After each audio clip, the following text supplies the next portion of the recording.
Bom, pessoal, agora nós entramos em mais um dos tópicos da física do terceiro ano.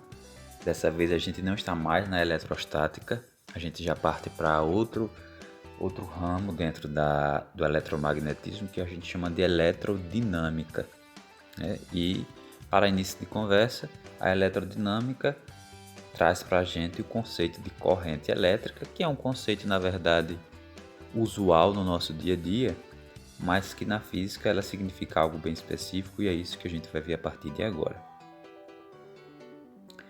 Antes da gente necessariamente dar uma definição do que é uma corrente elétrica, nós vamos primeiro tentar entender o que é essa corrente através desse questionamento. O primeiro dele é: qual a diferença entre um condutor e um isolante elétrico? A gente viu lá desde o início do conteúdo que alguns materiais são chamados de condutores elétricos e outros de isolantes. Qual é a diferença entre eles? Pense aí um pouquinho, certo? A diferença está no seguinte fato, principalmente, de forma bem simples. O condutor tende a facilitar a passagem da eletricidade, o isolante tende a dificultar essa passagem. Então, o condutor facilita e o isolante dificulta. Agora, por que o condutor facilita e o isolante dificulta? Para a gente entender isso, é necessário entender a estrutura da matéria.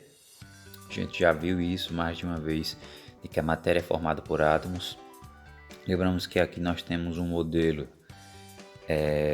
mais semelhante ao de Rutherford-Bohr, mas esse modelo já não é tão atualizado, mas ele serve muito bem para a gente entender o que acontece, né?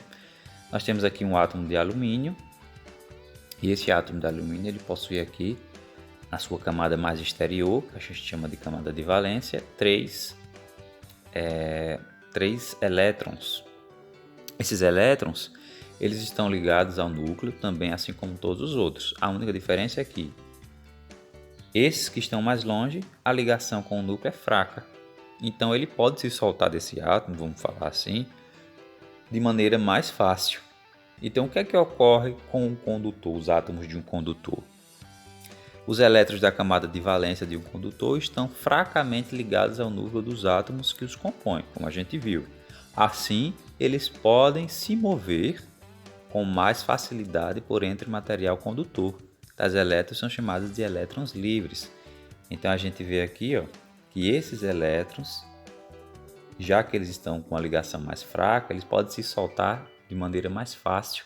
Então eles podem se mover dentro do condutor. Por isso que eles são chamados de elétrons livres. Agora veja bem que eu coloquei aqui entre aspas mover, porque mover não é bem a palavra mais utilizada para isso. Na verdade, não se sabe tão bem o que realmente ainda é o elétron, essas partículas. São estudos que ainda continuam acontecendo. Mas, até então, a palavra mover pode se encaixar melhor para a gente entender isso, certo? Mas veja que é um mover entre aspas. Tudo bem, mas aqui é um átomo só. E o que acontece dentro de um condutor formado por vários átomos? Vamos ver aqui. Aí nós temos os elétrons livres dentro de um condutor. Nós temos aí essa figura, esse GIF, que representa um condutor, que pode ser um condutor metálico. Vejam aí, que as cargas positivas representam os núcleos e essas cargas que se movem são os elétrons. Então, dentro de um condutor, os elétrons livres estão se movendo. Só que não é de uma maneira específica. Como a gente vê aqui, em seu estado natural, os elétrons livres de um condutor se movem aleatoriamente. Então eles não têm um movimento ordenado, é sempre aleatório, como a gente pode ver aí. Agora, eu posso ordenar esse movimento. O que é que eu tenho que fazer para isso? A gente vai ver agora. Para eu ordenar o movimento aleatório dos elétrons em um condutor, eu tenho que estabelecer um campo elétrico naquele condutor. Ou, em outras palavras, a gente tem que estabelecer uma DDP. Tenho que fornecer a ele uma voltagem. Aí eu posso usar para isso uma pilha, uma bateria, posso utilizar as tomadas, posso utilizar diversas situações. Veja aqui, por exemplo, eu estou usando aqui uma pilha em um condutor que é um fio. a pilha possui um polo positivo e um polo negativo, e com a presença dessa pilha, os elétrons que estavam aleatórios ou parados, vamos dizer assim, agora começam a se mover. Então a primeira coisa que eu tenho que fazer para que os elétrons se movam de forma ordenada é oferecer ao condutor uma DDP, ou o que nós chamamos de diferença de potencial elétrico, ou então um campo elétrico, porque o campo elétrico está ligado com a DDP. Então nós temos aqui, ao aplicarmos uma DDP sobre um condutor, seus elétrons se movimentam ordenadamente. Já que eles estão se movimentando ordenadamente, vejam, chamamos isso de corrente elétrica, designada pela letra I. Então aí nós já temos o conceito de corrente elétrica. Corrente elétrica, que a gente chama de I, é o movimento ordenado de elétrons dentro de um condutor. Isso é uma corrente elétrica. Bem, já sabemos então o que é uma corrente elétrica. Corrente elétrica é o movimento ordenado de elétrons dentro de um condutor. Os chamados elétrons livres, não são qualquer elétrons, são os elétrons livres, como a gente viu antes. Temos aqui então algumas questões para buscar entender melhor sobre a corrente elétrica. A primeira delas é a seguinte: então só existe corrente elétrica em metais, que são condutores metálicos? Como seria a resposta de vocês? Só existe em metais? Qual é a resposta? Não. Alguns fluidos, líquidos ou gases também podem conduzir elétrica. Pode conduzir eletricidade. Corrente elétrica, né? Um caso famoso disso é o próprio ar, que quando submetido a um campo elétrico muito forte pode conduzir um raio. Outro caso sobre isso é o chamado processo de eletrólise, que é visto na química. Porém, como no nosso caso daqui a gente está estudando de modo mais simplificado, a gente vai trabalhar sempre com os metais, que normalmente vão ser os fios condutores, né? Como os fios de cobre e de outros materiais mais comuns. Outra pergunta: somente os elétrons se movem na corrente elétrica? O nome é corrente elétrica, então quer dizer que só os elétrons se movem, é isso? Vamos ver a resposta, pensem aí também, mas vamos ver aqui. Se for para um condutor metálico, sim, são os elétrons livres que se movem. Porém, existem os íons positivos e negativos que podem se mover em outros materiais, como no caso de alguns gases líquidos que estão submetidos a um campo elétrico.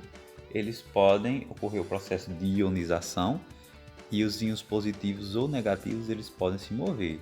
Não estamos falando aqui dos prótons que estão nos núcleos, estamos falando dos íons, que é o átomo que perdeu um elétron ou que ganhou um elétron. Eles podem sim se mover.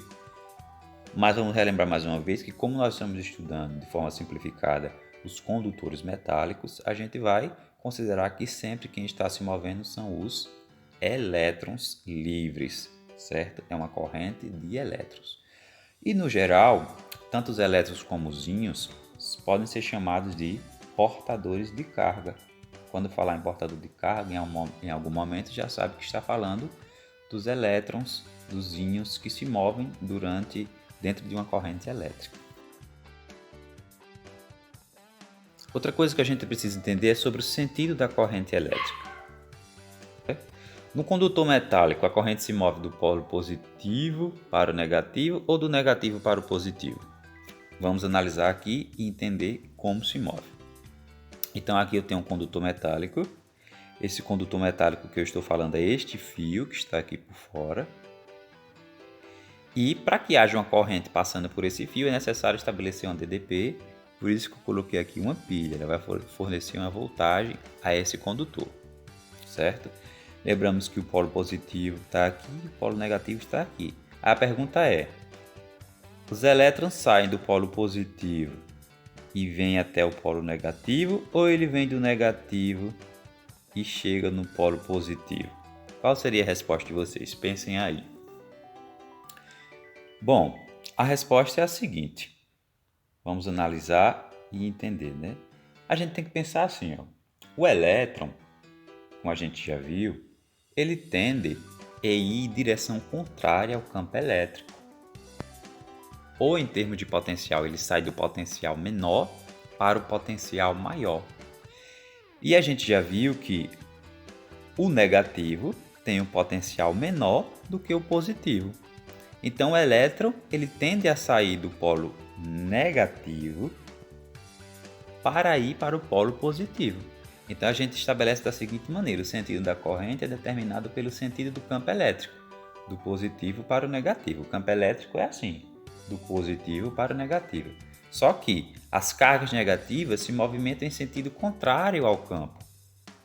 Então as cargas têm que ir do negativo para o positivo, enquanto que as positivas se movem no mesmo sentido do campo, certo? Nesse caso, quando falo de cargas positivas, seriam íons positivos. Então o sentido correto seria esse, seguido por essa setinha azul, saindo do negativo, chegando no positivo. A esse sentido a gente dá o nome de sentido real. Sai do negativo e chega no positivo. A questão é que, antes de se saber isso na realidade, antes de estudar bem os elétrons, se imaginava que quem movia, na verdade, não eram os elétrons, eram os prótons, eram as cargas positivas, na verdade. E descobriu-se depois, que na verdade quem se movia eram os elétrons.